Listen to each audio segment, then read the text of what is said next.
Greetings to all the young workers and older workers, no matter what age you are, coming along and participating in this rally here on a Sunday afternoon. Can I say, first of all, there's no better time that you can spend than discussing the ideas of Leon Trotsky, who of course was assassinated by the work of Stalin and of the monstrous bureaucratic regime that he presided over. Trotsky stood for socialism, for workers' democracy, for a planned economy, a democratic planned economy, and for a complete change in society.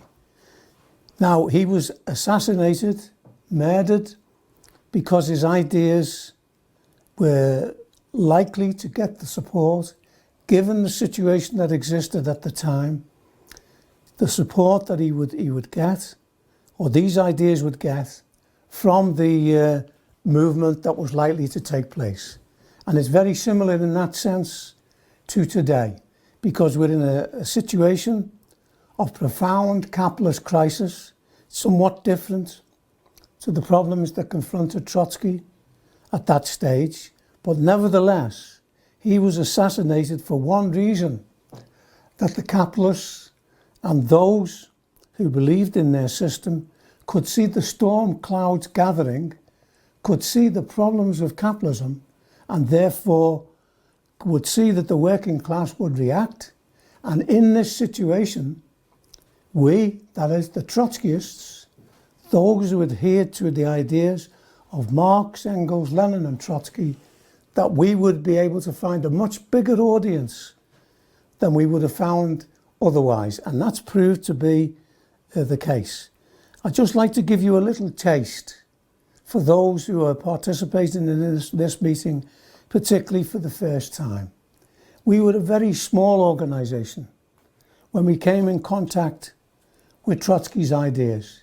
We were members of the Labour Party Young Socialists, in my case, and in the case of many others, or individual trade unionists. We had a handful of members in Britain. But because of the economic and social situation where capitalism was breaking down, we found a ready audience. And we built a powerful organisation in Britain that, let me remind you, resulted in the majority of the Labour Party Young Socialists adhering to the ideas of Trotsky and of Trotskyism, where a pamphlet on the Russian Revolution was produced at a time when Tony Somewhat, I think, was the chairman of the Labour Party Young Socialists. It was produced and it was ratified by the NEC of the Labour Party. No other Marxist or Trotskyist organisation has had such success in Britain or elsewhere for that matter. Now, there's many ups and downs. It's not possible for us to go into all the details of this, because it would take not 10 minutes or 15 minutes, it would take 2 or 3 hours. And in any case, we're here to discuss the enduring influence of Leon Trotsky and his ideas on the working class and on the youth. Now, we built up and won a majority in the Labour Party Young Socialists. We had a tremendous history of participation in the Vietnam War, of us opposing American imperialism, of also opposed to the invasion of the Czech Republic at the same time, and of collaborating with the best young workers and old workers internationally. And as a result of that, we grew from a very small organisation of really no more than tens to an organisation which at its height was able to move millions of workers into action. For instance, in Britain, the poll tax was responsible really in humbling the Tory government and bringing down Mrs. Thatcher. We had about 130 odd comrades who were jailed during the poll tax battle. No other Marxist organisation had done that in the history of the labour movement, or the history, that's the British labour movement, or in the history of other organisations as well. we were on the verge of becoming a mass organisation. And when we talk about a mass organisation, we said that that was really an organisation that would number millions. Only in one area of the country, and really to some extent through the poll tax struggle, did we achieve that kind of mass status, and that was in Liverpool. But in Liverpool, and I am a native of Merseyside at least, that was our most successful base. But we developed from a handful of workers and youth to become a substantial organisation that defeated the Tory government on a fundamental aspect of its programme of cutting the expenditure of local governments at that stage and carrying through an enormous retrenchment austerity programme. We defeated that by mass struggle, by semi-general strikes, by the movement of workers that was organised by us.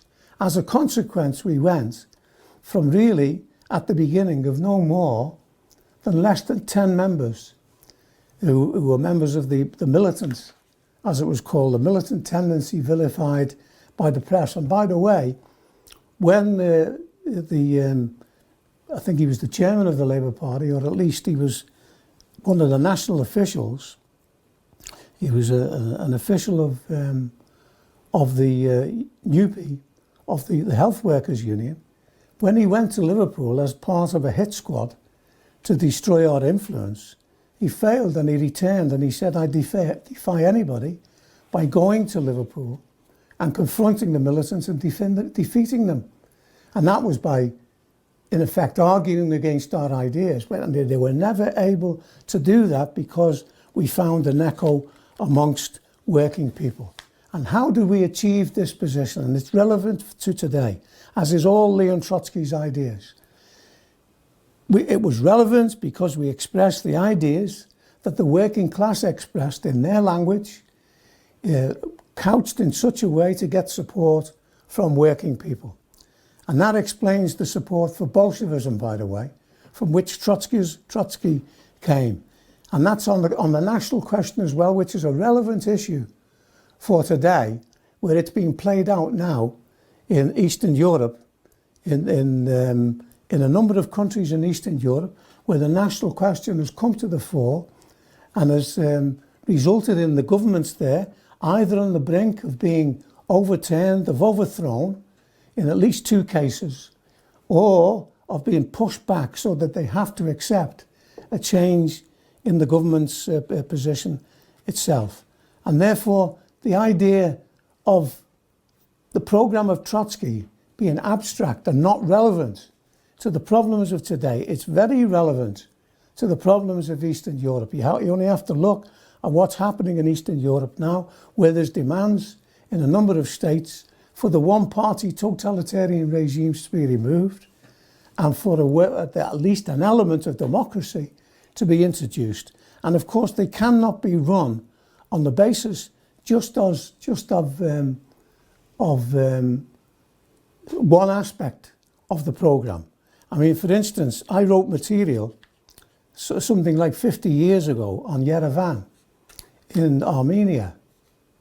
And that's being played out now in Armenia, where it's possible that that regime can be overthrown and an element, at least, of workers' democracy introduced. The same in relation to other states in Eastern Europe. So all of this is an explanation, is a reflection of the correctness of the ideas of Leon Trotsky himself. The bureaucracy itself is shaking in its boots in some of these countries. And in fact, it could spread to the whole of Eastern Europe, even though most of them have broken with capitalism. Well, the majority have broken with capitalism, have broken with Stalinism rather, and have moved towards a capitalist regime. Nevertheless, it's one thing to go towards that form of organisation. It's another to replace a one-party Stalinist totalitarian regime with a planned economy, retaining a planned economy, but with workers' democracy. And that is on the agenda in Eastern Europe at the present time. This did not come purely from simple propaganda, but from the work of the militants and our co-thinkers, of our supporters throughout the length and breadth of Britain, but also in Eastern Europe as well. Now, we're in a situation now where capitalism is being shaken to its foundations. It's under the most extreme pressure, the greatest pressure it's been under, really, for the post-war period. The real problem is that the alternative is not immediately obvious to the mass of the working class and even to the youth that's searching for an alternative. Because the organisations that express the real ideas of socialism, of a planned economy, of a new socialist world, is in organisations like the Socialist Party, formerly the militants, that is getting more and more interest from the working class and particularly from the youth. Because capitalism is breaking down. It's not breaking down at its weakest links, because there's so many weak links now for capitalism. But it's breaking down because of the devastating world economic crisis. It cannot deliver the goods for the youth. The prospect now is of mass unemployment. In fact, it's a reality for the young people of today and for the older generation. And the working class has a simple choice: to return to the ideas of Leon Trotsky, of struggle, of the idea of socialism, of a planned economy, and in that way preparing a socialist future. Any other road means catastrophe for working people. So my simple message to those of you who've tuned in today: we can only give you a little taste of the ideas of socialism as explained by the adherents of Leon Trotsky today. It's not just Leon Trotsky, it's not the worship of one man. It's the ideas, it's the method of Marxism, of Marx, of Engels, of Lenin, of Trotsky, of the ideas of militants, which found such a relevance. We had 1,200 paid up members of our organisation. We led mass movements. We had 134 comrades jailed by Thatcher. We defeated Thatcher. We reduced the iron laity to iron filings as a result of the mass campaign. And we compelled a change in the Tory government itself. Those days will come again if we approach this situation in the right way. And it's not just a struggle in Britain. It's a struggle internationally. It's a struggle in Europe. It's a struggle for working people worldwide. And above all, it's the new generation that will carry the battle in this struggle. So listen to what will be said in this broadcast that you've tuned into today. Think about it. Contact us and join with us in exploring these ideas. Let's open up a dialogue amongst, first of all, the most conscious section of the youth, and then through them, of the mass of the young people and of the working class. Because what other alternative do young people have? It's a period or a future of desolation on the basis of capitalism. No jobs, a situation that makes the unemployment of the 1930s, that is not fully developed yet, seem like a tea party in comparison to what is on offer from capitalism today. The world is changing. We have to adapt to this. That's all those working people, and particularly I want to stress the youth, men and women.